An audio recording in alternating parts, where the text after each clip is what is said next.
बिस्मिल्लाहिर्रहमानिर्रहीम। मुंतखब हदीस की तालीम का ये हमारा 13वां दिन है।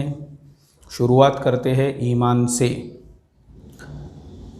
हज़रत अब्दुल्ला इब्न उमर रज़ी अल्लाहु अन्हुमा से रिवायत है, रसूलुल्लाह सल्लल्लाहु अलैहि वसल्लम ने इरशाद फरमाया, क्या मैं तुम्हें वो वसीयत न बताऊं जो हज़रत नूह अलैहिस्सलातु वस्सलाम ने अपने बेटे को की थी। सहाबा ने अर्ज़ किया, ज़रूर बताइए। तो अल्लाह के नबी सल्लल्लाहु अलैहि वसल्लम ने इरशाद फरमाया, हज़रत नूह अलैहिस्सलाम ने अपने बेटे को वसीयत में फ़रमाया, मेरे बेटे, तुमको 2 काम करने की वसीयत करता हूँ और 2 कामों से रोकता हूँ। एक तो मैं तुम्हें ला इलाहा इल्लल्लाह के कहने का हुक्म करता हूँ, क्योंकि अगर ये कलीमा एक पलड़े में रख दिया जाए और तमाम आसमान व ज़मीन को दूसरे पलड़े में रख दिया जाए तो कलीमा वाला पलड़ा वो झुक जाएगा और तमाम आसमान व ज़मीन का एक घेरा हो जाए तो भी ये कलीमा उस घेरे को तोड़कर अल्लाह तबारक व तआला तक पहुँच कर रहेगा। दूसरी चीज़ जिसका तुम्हें हुक्म देता हूँ वह सुबहान अल्लाहिल अज़ीम व बिहम्दिही, इसका पढ़ना है, क्योंकि ये तमाम मखलूक़ की इबादत है और इसी की बरकत से मखलूक़ात को रोज़ी दी जाती है। मैं तुमको 2 बातों से रोकता हूँ, शिर्क से और तकब्बुर से, क्योंकि ये दोनों बुराइयाँ बंदे को अल्लाह तबारक व तआला से दूर कर देती है। अल्लाह हमारी हिफाजत फरमाए। हज़रत अब्दुल्ला इब्न उमर रज़ी अल्लाहु अन्हुमा से रिवायत है, रसूलुल्लाह सल्लल्लाहु अलैहि वसल्लम ने इरशाद फरमाया, मैं तुम्हें 2 बातों की वसीयत, तुम्हें वो वसीयत ना बताऊं जो हज़रत नूह अलैहिस्सलाम ने अपने बेटे को की थी। सहाबा ने अर्ज़ किया, ज़रूर बताइए।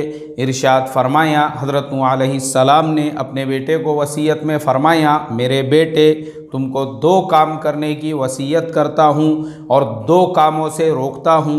एक तो मैं तुम्हें ला इलाहा इल्लल्लाह के कहने का हुक्म करता हूँ, क्योंकि अगर ये कलीमा एक पलड़े में रख दिया जाए और तमाम आसमान व ज़मीन को दूसरे पलड़े में रख दिया जाए तो कलीमे वाला पलड़ा वो झुक जाएगा। अगर तमाम आसमान ज़मीन का एक घेरा हो जाए तो भी ये कलीमा उस घेरे को तोड़कर अल्लाह तबारक व तआला तक पहुँच कर रहेगा। अभी देखो, ये कॉमन सेंस की बात है। ला इलाहा इल्लल्लाह का मतलब क्या है? अल्लाह के अलावा कोई नहीं। तो फिर ये तो हेच है। तमाम आसमान, तमाम ज़मीन अल्लाह ताला की वहदानियत और उसकी कुदरत के आगे, क्योंकि उसके लफ्ज़ कुन से तो ये सब वजूद में आए हैं, तो फिर कलीमा ही वज़नी होने वाला है। दूसरी चीज़ जिसका हुक्म देता हूँ वह सुबहान अल्लाहिल अज़ीम व बिहम्दिही का पढ़ना है, क्योंकि ये तमाम मखलूक़ की इबादत और उसी की बरकत से मखलूक़ात को रोज़ी दी जाती है। अब देखो, बहुत सारे लोग हमको भी ईमेल करते हैं और वो लोग ये बोलते हैं, मौलाना हमारे दुकान में कारोबार नहीं हो रहा है और रिस्क में बरकत नहीं है। तो मैं उनको सबसे पहले तो ये जवाब देता हूँ कि अपने कारोबार को अल्लाह के हुक्म और उसके नबी के तरीक़े पे लाओ, यानी गैर शरई आमाल मत करो, हलाल हराम के मसाइल जानो। बोले नहीं, वो सब हमारे बराबर है, दुकान भी जैसा सुबह खोलना है, सारी चीज़ें हो रही है, उसके बावजूद भी अब ऐसे लोग आमिलों के चक्कर में पड़कर बर्बाद होते हैं। जबकि सही अहादीस में ऐसे जो वज़ाइफ़ है, अरे इन पे अमल करो ना, इन पे अमल करो, पीरों के चक्कर में बर्बाद मत हो। ये पीर लोग मुसलमानों में मेरे तो आज तक ये समझ में नहीं आया, ये पीर आए कहाँ से, जो ना सहाबा के ज़माने में थे, ना ताबीईन के ज़माने में थे, ना खुलाफाए राशिदीन के ज़माने में थे। इनका वजूद कहाँ से आया जो मुसलमानों को बर्बाद कर दिए? ये आए हैं बिरादरान वतन, जैसे उनके अपने जो है होते हैं वैसे ही मुसलमानों ने भी बना लिए। अल्लाह हिफाजत फरमाए। इसलिए बर्बाद मत हो ऐसे लोगों के चक्कर में, उसकी बजाय सही अहादीस में जो अमल है वो करो। अभी ये कितना अच्छा अमल है, सुबहान अल्लाहिल अज़ीम व बिहम्दिही, क्योंकि ये तमाम दूसरी चीज़ तमाम मखलूक़ की इबादत और इसी की बरकत से मखलूक़ात को रोज़ी दी जाती है। ये जुमलों का पावर आप नहीं समझेंगे ये कि इसमें अल्लाह ताला की जो है जो बुज़ुर्गी है और उसकी तारीफ़ का बयान है इसके अंदर। तो ऐसे अज़कार हमने बैठे बैठे पढ़ते रहने का, जितनी मर्तबा पढ़ सकते पढ़ते रहने का। और मैं तुमको दो बातों से रोकता हूँ, एक तो शिर्क से और दूसरे तकब्बुर से, क्योंकि ये दोनों बुराइयाँ बंदे को अल्लाह ताला से दूर कर देती हैं। ये जो दो बुराइयाँ हैं, अल्लाह से मैं दुआ करता हूँ अल्लाह तबारक व तआला हमारी इससे हिफाजत फरमाए। शिर्क जो है मोहतरम दोस्तों, वो सिर्फ़ पत्थर के मूरत के सामने जाकर खड़े होना यही शिर्क नहीं है, बल्कि ये भी शिर्क है कि इंसान अल्लाह की ज़ात के अलावा किसी और से भी होने का यकीन अपने दिल में पैदा करे। अब हमारे ज़माने में तो ये चीज़ आम है, और मैंने बहुत सारे माशाअल्लाह जो लोग दीनदार समझे जाते हैं उनको भी देखा हूँ। कारोबार में बरकत नहीं है तो वो लग गए आमिलों के चक्कर में, किसी को औलाद नहीं हो रही है तो लग गए आमिलों के चक्कर में। मतलब भाई आपका यकीन अल्लाह की ज़ात पर नहीं है। अगर आपका यकीन अल्लाह की ज़ात पर होता तो आपको ये समझना चाहिए, हज़रत ज़करिया अलैहिस्सलाम बूढ़े हो चुके थे, उनकी अहलिया बूढ़ी हो चुकी थी, तब भी अल्लाह ने उनको औलाद दी। तो जिस दुआ से अल्लाह ने उनको औलाद दी, रब्बी ला तज़रनी फ़र्दन व अंत खैरुल वारिसीन, अमल करो ना इसके ऊपर। और मैं दरमियान में बता रहा हूँ, तालीम के दरमियान में, ये जो दुआ है, हमारी एक बहन है रत्नागिरी, 12 साल हो चुके हैं शादी होकर, तो ये मैंने तफसीर में एक मरतबा बताया था, उसने उस पर अमल शुरू किया। उस बहन ने इतनी दुआएं दी, 6 महीने के बाद में अल्लाह ताला ने जो है यानी उनको हमल ठहर गया। 6 महीने के बाद में ही वो अमल करते करते, जो 12 साल में नहीं हुआ, दुआ पे अमल करते करते नाउम्मीद नहीं होने का अल्लाह की ज़ात से। वो एक बहन की मिसाल नहीं, बहुत सारे लोग हैं, बहुत सारे लोग, जिन जिन लोगों ने उसके ऊपर अमल किया। मेरे पास लंबी चौड़ी लिस्ट है ऐसे लोगों की जिन्होंने मुझे बाद में फ़ीडबैक दी है कि मौलाना जो काम दवाओं से नहीं हुआ, दवाएं तो सबब के तौर पे इस्तेमाल करना चाहिए, लेकिन अल्हम्दुलिल्लाह कुरान की आयत की बरकत से, तो कुरान के अंदर जब अल्लाह ने ख़ुद फरमाया है रब्बी ला तज़रनी फ़र्दन व अंत खैरुल वारिसीन, तो हम अल्लाह से वही दुआ मांगे। क्या ज़रूरत है अल्लाह के गैर से जाकर जो लोग नींबू, हरी मिर्ची, आमिल, अल्लाह हिफाजत फरमाई। और तकब्बुर जो है मेरे मोहतरम दोस्तों, ये आज बहुत बड़ा मसला हो चुका है, और यही तकब्बुर की वजह से जो मुसलमानों की तंजीमें हैं वो टूट चुकी है, तहरीकें हैं वो टूट चुकी है, जमातें हैं उसके अंदर जो है आपस में इंतशार पैदा हो चुका है, सिर्फ तकब्बुर और अकड़ की वजह से। कि जिस इंसान में तकब्बुर और अकड़ ऐसा कूट कूट के भरा हुआ होगा, वो हर जगह पे ये चाहेगा मैं ही सबसे बड़ा हूँ, मुझे ही बड़ापन मिलना चाहिए। अच्छा, अफसोस की बात यह है कि शैतान ने ऐसे लोगों को ऐसी पट्टी पढ़ाया, ऐसे लोगों ने ऐसे तकब्बुर और घमंड और अकड़ को एक बहुत ही खूबसूरत नाम दे दिया है, और वो नाम है इज़्ज़त नफ्स। बोले नहीं, हमारी इज़्ज़त नफ्स को वहाँ पे पामाल किया जा रहा था। इज़्ज़त नफ्स मतलब सेल्फ रिस्पेक्ट, आत्मसम्मान। अल्लाह हिफाजत फरमाए।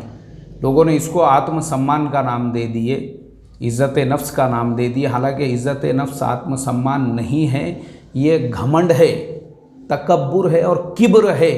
आपने तो वो गोबर के ऊपर चांदी का ऐसा लुबादा उड़ा दिया हुआ है, तो वो भी मिठाई नज़र आने लग गया पब्लिक को।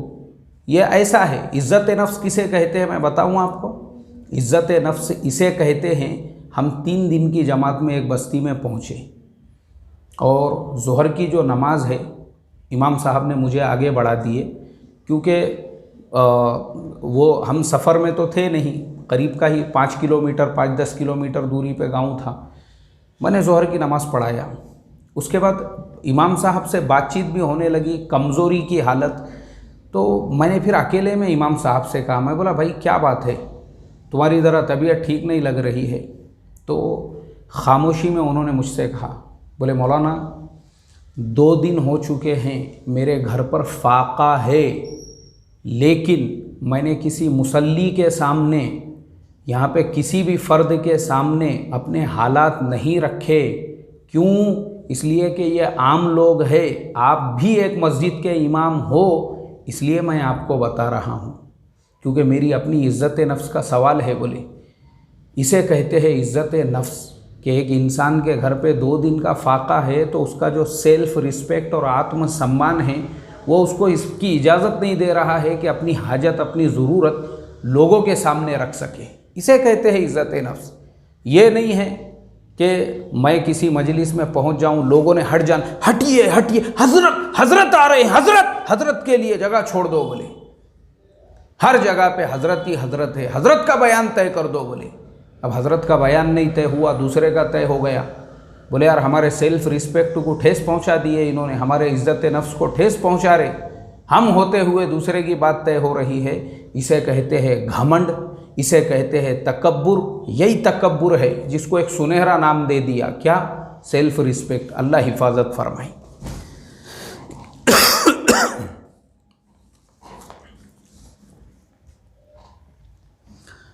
फ़ज़ाइल नमाज में से पढ़ रहे हैं।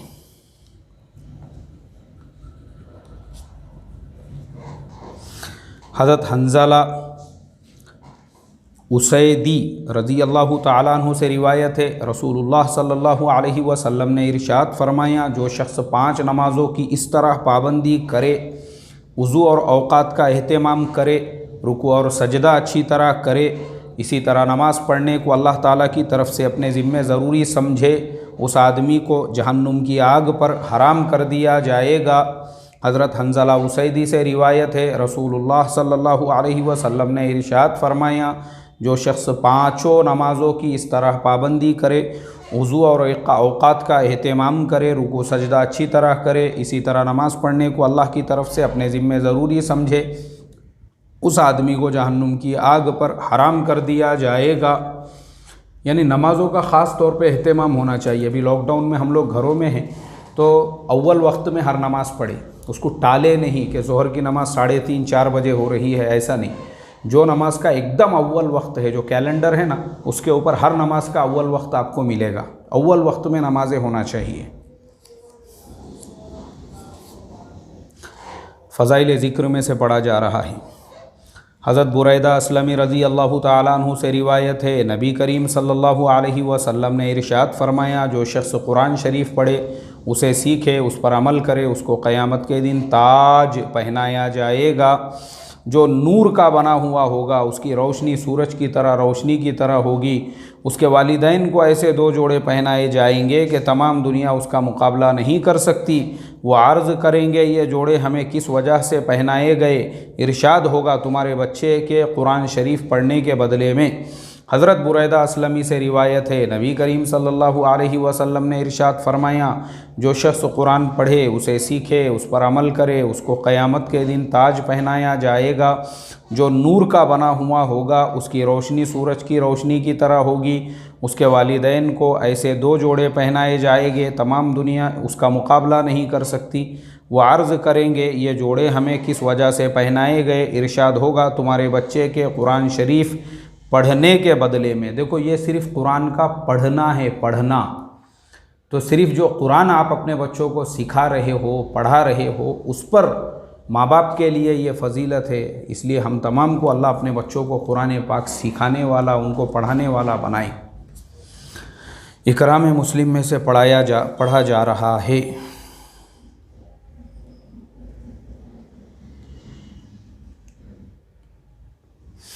हज़रत सईद इब्न सईद रहमतुल्लाह अलैहि फरमाते हैं, हज़रत अबू सईद खुदरी रज़ी अल्लाह तआला अन्हु ने रसूलुल्लाह सल्लल्लाहु अलैहि वसल्लम से अपनी तंग दस्ती और ज़रूरत का इजहार किया।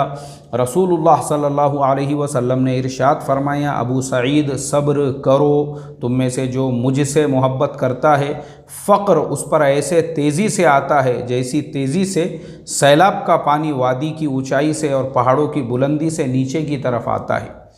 हज़रत सईद इब्न सईद फरमाते हैं, हज़रत अबू सईद खुदरी ने नबी करीम सल्लल्लाहु अलैहि वसल्लम से अपनी गुर्बत, तंग दस्ती और ज़रूरत का इजहार किया। रसूलुल्लाह सल्लल्लाहु अलैहि वसल्लम ने इरशाद फरमाया, अबू सईद सब्र करो, तुम में से जो मुझसे मोहब्बत करता है, फ़क्र उस पर ऐसी तेज़ी से आता है जैसी तेज़ी से सैलाब का पानी वादी की ऊंचाई से और पहाड़ों की बुलंदी से नीचे की तरफ आता है। अब ये जो हदीस है मेरे मोहतरम दोस्तों, ये हर उस दीनदार के लिए और अल्लाह के नबी का जो सच्चा आशिक़ रसूल है उसके लिए है। ये जिसको भी अल्लाह के नबी से मोहब्बत होगी और वो ये सोचेगा कि मुझे बड़े बड़े बंगले मिल जाए, हवेलियाँ मिल जाए, कारें मिल जाए, तो तेरे लिए नहीं है, बल्कि तेरे लिए हालात है, फ़क्र है, तंग दस्ती है, बीमारियां हैं, परेशानियां हैं, इसलिए कि अल्लाह के नबी से जिसको मोहब्बत होंगी और जो अल्लाह के नबी के रास्ते पर चलना चाहेगा वो ऐसे ही हालात का शिकार होगा जैसे अभी हमारे मरकज़ के ऊपर हालात आए, काम करने वाले ज़िम्मेदारों पर और दीगर जो काम करने वाली जमात है, बाहर के जो मुल्कों के मेहमान थे, वो हालात का शिकार बने। क्यों बने? इसलिए बने क्योंकि अल्लाह के नबी के इश्क़ और उनकी मोहब्बत के अंदर अपने घरों को छोड़कर बाहर निकले और इन हालात का उनको शिकार बनना पड़ा, क्योंकि ये इम्तिहान है अल्लाह ताला की तरफ से। ऐसे ही बंदों को अल्लाह ताला जो है सरफराज फरमाते हैं। इसलिए ये नहीं समझने का कि ऐसे हालात के अंदर अपने कदमों को डगमगाने का नहीं, बल्कि ये इस्तिकामत का वक्त है ये। और जितने भी लोग ऐसे हालात में इस्तिकामत के साथ जमे हुए हैं, अरे ऐसे ही तो लोग हैं जो इस ज़माने के आरिफ बिल्ला है, अल्लाह के वली है। यही तो लोग हैं इस ज़माने के जो हकीकी दीन को यानी जिनको कबूल किया अल्लाह ने, अल्लाह के मकबूल बंदे और कौन हो सकते हैं? यही तो कबूलियत की निशानी है अल्लाह की तरफ से। इखलास नीयत में से पढ़ा जा रहा है। हज़रत अबू कबशा अल-अन्मारी रज़ी अल्लाह ताला अन्हु से रिवायत है, उन्होंने नबी करीम सल्लल्लाहु अलैहि वसल्लम को ये इरशाद फरमाते हुए सुना, मैं कसम खाकर 3 चीज़ें बयान करता हूँ, उसके बाद एक ख़ास तौर से तुम्हें बताऊँगा, इसको अच्छी तरह महफूज रखना।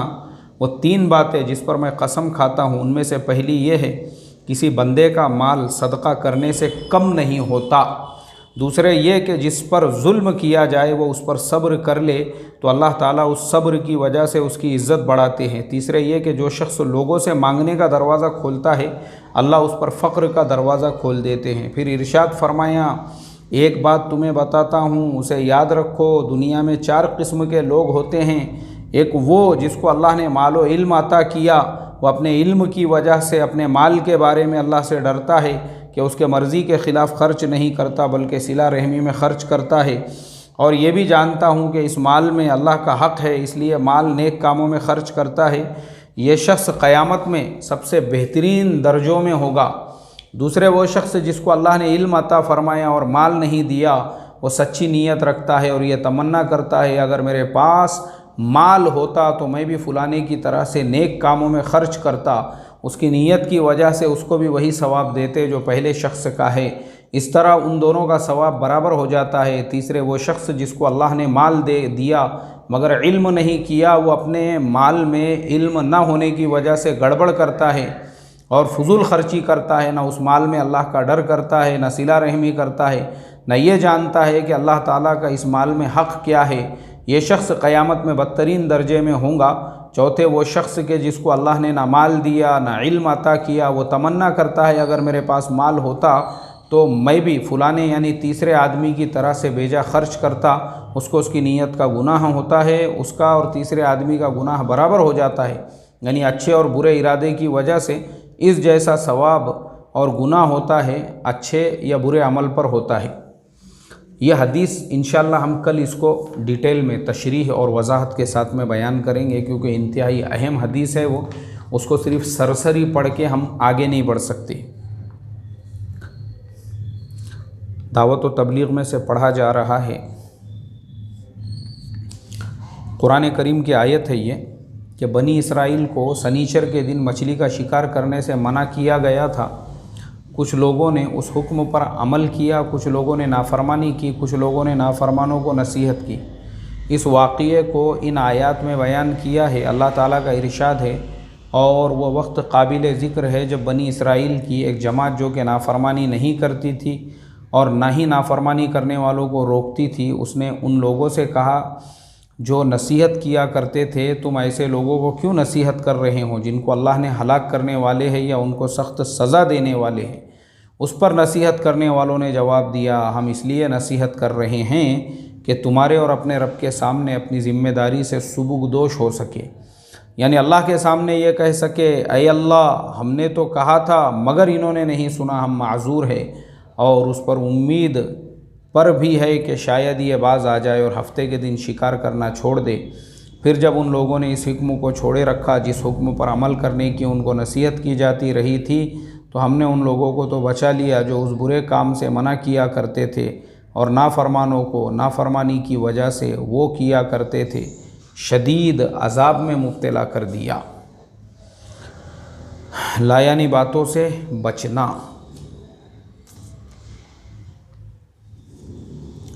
हज़रत अबू हुरैरा रज़ी अल्लाह तआला अन्हु से रिवायत है, नबी करीम सल्लल्लाहु अलैहि वसल्लम ने इरशाद फरमाया, जिसको अल्लाह ने उन आज़ा की बुराइयों से बचा लिया जो दोनों जबड़ों और टांगों के दरमियान यानी ज़ुबान और शर्मगाह है, तो वो जन्नत में दाखिल होगा।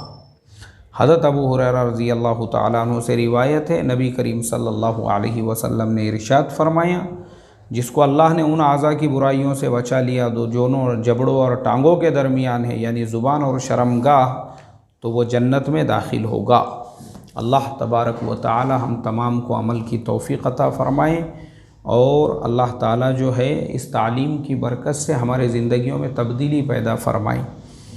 कुछ साथियों ने मैसेज किया, कमेंट्स किए, कहा मौलाना हम लोग कनाडा में और दीगर मुल्कों में भी तालीम का इंतज़ार करते हैं, अल्लाह आपको बेइंतहा कबूल फ़रमाएँ।